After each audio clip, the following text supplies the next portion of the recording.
Hey everyone, and welcome back to the channel. Today we're diving headfirst into the world of Nintendo Switch with a library of thousands of games. It can be overwhelming to decide what's worth your hard-earned cash, so let's cut through the noise and reveal the top 10 must-buy and avoid games on the Switch. The 10 best games on Nintendo Switch. What makes these games so special? Why should you add them to your Switch library? Trust me, Hollow Knight will test your patience, but the feeling of finally defeating a tough boss is incredibly satisfying.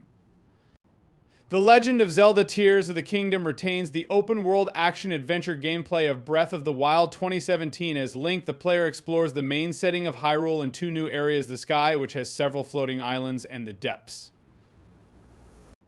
A vast underground area beneath Hyrule, Link can climb, ride horses, or use a paraglider to soar through the air. Characters and locations from Breath of the Wild were kept and modified to fit the game's story.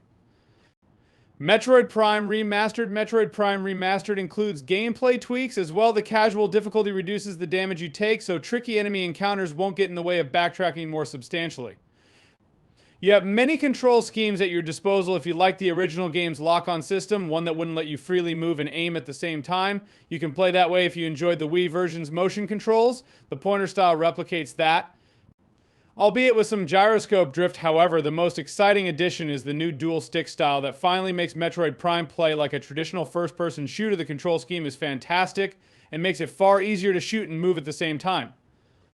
Hollow Knight is a 2D side-scrolling Metroidvania. The player controls a silent insectoid protagonist called the Knight, who explores an underground fallen kingdom called Hollowness. The Knight can strike enemies with a sword-like weapon called a nail and can learn spells that allow for long-range attacks. Defeated enemies drop the currency called Geo. The Knight starts with a limited number of hit points, which are represented by masks. Mask shards can be collected throughout the game to increase the player's maximum number of masks by striking enemies. The Knight gains soul, which is stored in the soul vessel if all masks are lost. The Knight dies and a shade enemy appears where they died. The player loses all Geo and can hold a reduced amount of soul. Players need to defeat the shade enemy to recover lost Geo and carry the normal amount of soul. The player controls Zagreus, the prince of the underworld, who seeks to escape the realm to get away from his unloving father, Hades, and reach his mother, Persephone, in the mortal world.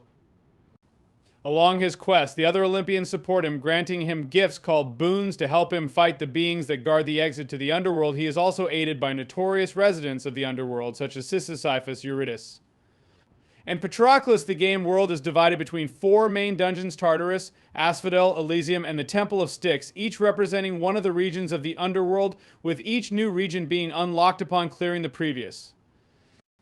Super Mario Odyssey is a platform game in which players control Mario as he travels across many different worlds known as kingdoms.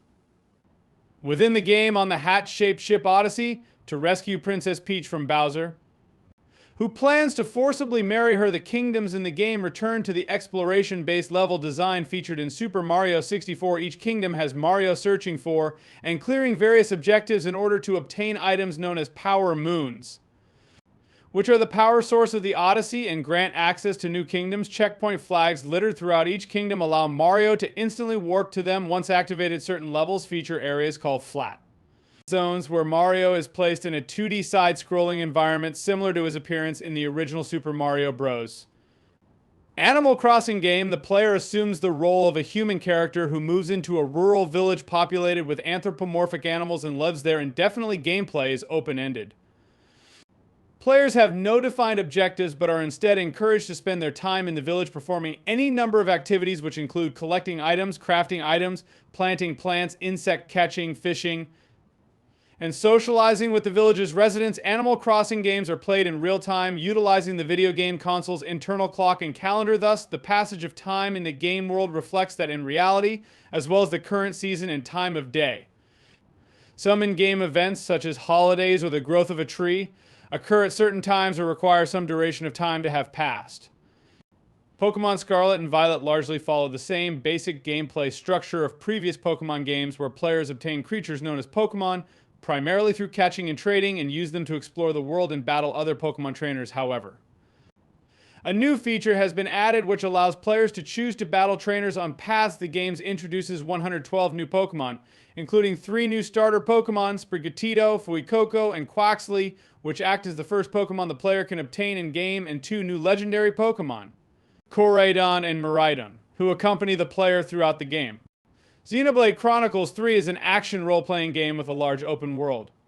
Unlike previous Xenoblade games, the game allows for up to 7 party members to participate in battles at once, including the main party of 6 controllable characters plus an additional character known as a hero.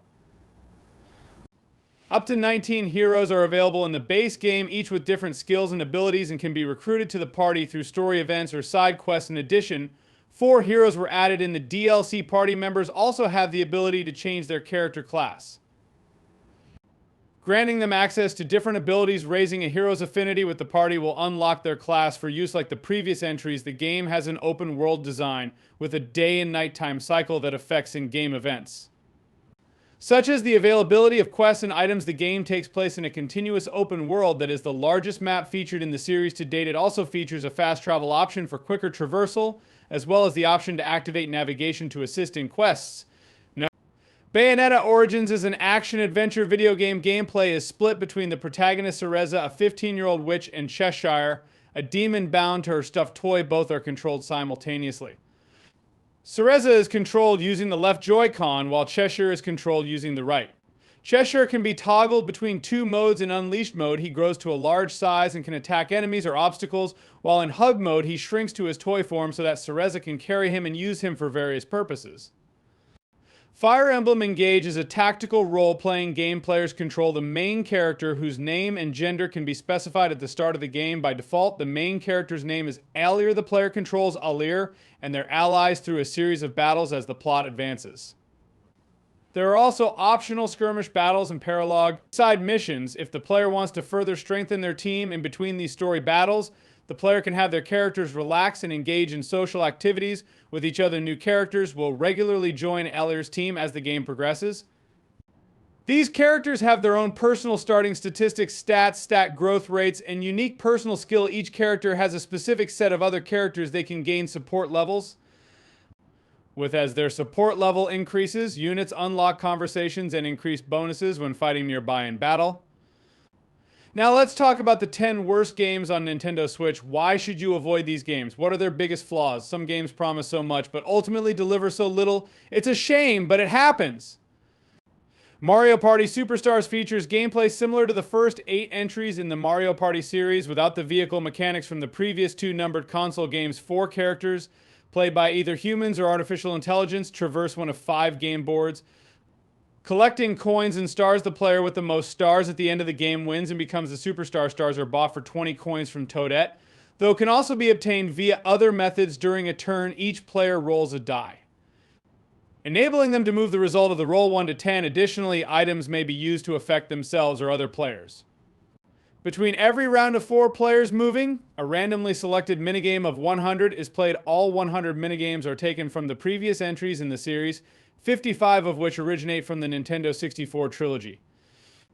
Pokemon Legends Arceus is an action role-playing game that maintains the core gameplay of past mainline entries. The player can freely explore the game map, which is divided into 5 large areas of individual biomes. Each time the player enters an area, they spawn in a camp and can fast travel to other camps in the same area outside of traversing the landscape on foot. The player can unlock rideable Pokemon, which can travel faster, swim across bodies of water, climb cliffs, or fly in each area. Pokemon wander the landscape in certain habitats and will interact with both the player and their environment. Some will actively avoid the player, while others act aggressively, and some exhibit other specific behaviors. Alpha Pokemon, larger, more powerful versions of the Pokemon, can also be found in the areas. The game world, having multiple areas and a hub system instead of fully open world gameplay, resulted in reviewers comparing Legends Arceus with the Monster Hunter series. Reviewers also drew comparisons between Pokemon Legends Arceus and The Legend of Zelda Breath of the Wild, noting apparent similarities in both gameplay and art style. Mario Rabbids Sparks of Hope gameplay in Sparks of Hope is largely similar to that of Kingdom Battle. Players are able to build out their roster of characters from returning characters Mario, Luigi, and Peach, along with their Rabbid counterparts. New characters Edge, Rabbid Rosalina, and Bowser also joined the team, with the Rabbids being fully voiced for the first time. Players are also tasked with rescuing the Sparks throughout the galaxy, who provide distinct powers that will help the player in battle. Kirby's Return to Dreamland Deluxe. There are generally 2 types of Kirby games: the standard platformers, where Kirby copies enemy abilities across easy to complete stages, And the more unique adventures that break wildly from that formula, Kirby's Return to Dreamland has been solidly in the former camp since its original release on Wii in 2011, making its deluxe re-release on Switch recognizable in more ways than one. Strong platforming fundamentals, creative late-game level design, and some worthwhile new content still make it worth revisiting, but it's a more appealing package for newcomers than those who have already gone on the original adventure. No Man's Sky is an action-adventure survival game played from a first or third-person perspective that allows players to engage in four principal activities: exploration, survival, combat, and trading. The player takes the role of a specimen of alien humanoid planetary explorer. Known in game as a traveler or anomaly, in an uncharted universe, they start on a randomized planet near a crashed spacecraft towards the edge of the galaxy and are equipped with a survival exosuit with a jetpack and a multi-tool that can be used to scan, mine, and collect resources, as well as to attack or defend oneself from creatures and hostile forces. The player can collect, repair, and refuel the craft, allowing them to travel about the planet, between other planets and space stations in the local planetary system. Engage in space combat with alien factions or make hyperspace jumps to other star systems. While the game is open-ended, the player may follow the guidance of the entity known as the Atlas to head toward the center of the galaxy. Just Dance 2024, as with the previous installments of the franchise, players must mimic the on-screen coach's choreography to a chosen song using the game's associated smartphone app. Nintendo Switch players have the option to use the console's Joy-Con controllers. But 2024 edition retains all of the features from 2023 edition, but introduces new features within the Just Dance hub, such as song sharing, which allows players from any edition to share songs with each other. All owners of any edition have access to all Just Dance songs, and updates. Camera scoring returns to the series as a feature in the game's smartphone app that utilizes the front-facing camera, first launched as a beta for iOS in December 2023 and Android in June 2024, and supporting a limited number of songs from 2023 and 2024 edition in single-player mode. Custom playlists returned on June 18, 2024, the same day that Season 3 Lights Out was released. LEGO Star Wars, unlike most LEGO video games in which players have to advance through the story in a linear order, players can choose to start the game from any of the 3 Skywalker Saga trilogies and complete them in any order they wish. All 9 episodes of the Skywalker Saga are represented in the game, in comparison to the first 6 episodes I represented in LEGO Star Wars. The Complete Saga 2007, each episode contains 5 main story missions, totaling 45 levels. As opposed to 6 levels in previous games, there are also short pre-levels between the 5 main levels that advance the story forward, but do not feature collectibles like minikits or true Jedi combat. Has been revamped from previous titles, such as lightsaber wielders now using a variety of combos with light attacks, heavy attacks, and force moves, and blaster characters having an over-the-shoulder camera. The game features 380 playable characters, not necessarily restricted to the 9 Skywalker Saga films. Sonic Frontiers is a 3D platformer and action-adventure game. As Sonic, the player explores the Starfall Islands, which consist of various biomes, including flowery fields, forests, ancient ruins, and deserts, to collect the Chaos Emeralds and investigate the island's relationship to them. Sonic retains his abilities from previous Sonic the Hedgehog games. He runs at high speeds, collects rings, grinds on rails, and homes in on enemies. To attack, the player can double jump, sidestep, drop dash, and boost. If Sonic has enough energy, new abilities include combat attacks, running alongside walls, and using the Psyloop to create a circle of light around objects. Interact with them. The Psyloop can perform different tasks by drawing certain shapes, for example. Drawing an infinity symbol or a number 8 will allow Sonic to boost indefinitely for a short time. Sonic also gains the ability to temporarily boost indefinitely upon collecting the maximum number of rings. The player can customize the controls and adjust the game's difficulty along with Sonic's speed, turning, acceleration, and sensitivity, among other things. As they progress, they can also upgrade Sonic's speed, attack, defense, ring capacity, and boost gauge. Contra Rogue Core is a game in the Contra franchise that was released in 2019 on multiple platforms, including the Nintendo Switch. Players take control of the different characters from the Contra series and go through different stages, battling to defend themselves against attackers. Although the other versions of this game on the Xbox One and PlayStation 4 got fairly mixed reviews, with some negative and some more positive, the Nintendo Switch version of this game was almost universally reviewed negatively, landing it a Metacritic score of 42. This was primarily because the visuals look incredibly dated and the gameplay doesn't bring anything new to the table. Gleam Light is a 2D action-adventure platformer game that is set in a beautiful stained glass window world. The game purposefully features no UI in order to be as immersive as possible for players. Many players compare it to Hollow Knight, but in truth it doesn't come anywhere close to the quality that Hollow Knight offers, and Gleam Light is more expensive too. So there you have it, the 10 best and worst games on Nintendo Switch. Remember, these are just my opinions, so feel free to disagree. But hopefully this video has helped you make informed decisions about your next Switch purchase. What are your favorite and least favorite Switch games? Let me know in the comments below, and if you're looking for more third-person game recommendations, check out my video on the best third-person games of all time.